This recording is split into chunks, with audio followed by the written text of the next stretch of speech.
Mercury and Venus are the only two planets in our solar system that do not have any moons.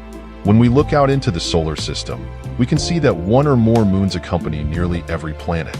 Of the 8 planets in the solar system, all have moons except for Mercury and Venus. So why don't Mercury and Venus have moons? Let's know.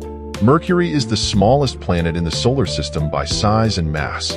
Given its small size, Mercury does not exert a strong gravitational field, making it difficult for the planet to hold onto anything in orbit.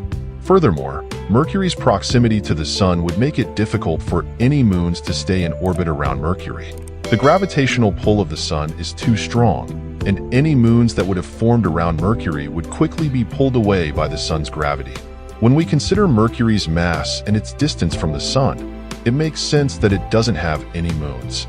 Venus is more complicated than Mercury due to the fact that Venus is far larger.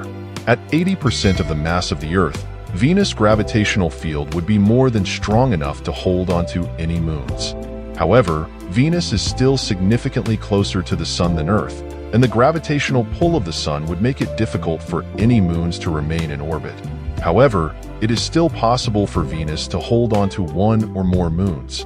In fact, it is generally accepted that Venus did have a moon at one point in its history.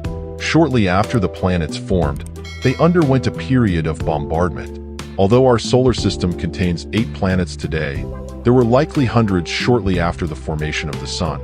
Collisions between planets would have been common. In some cases, the collisions would have destroyed the colliding worlds. However, if a planet got lucky, the collision would occur under the right conditions. Instead of breaking apart, debris would be ejected into orbit and coalesce to form a moon. Scientists believe this is how Earth's moon formed billions of years ago.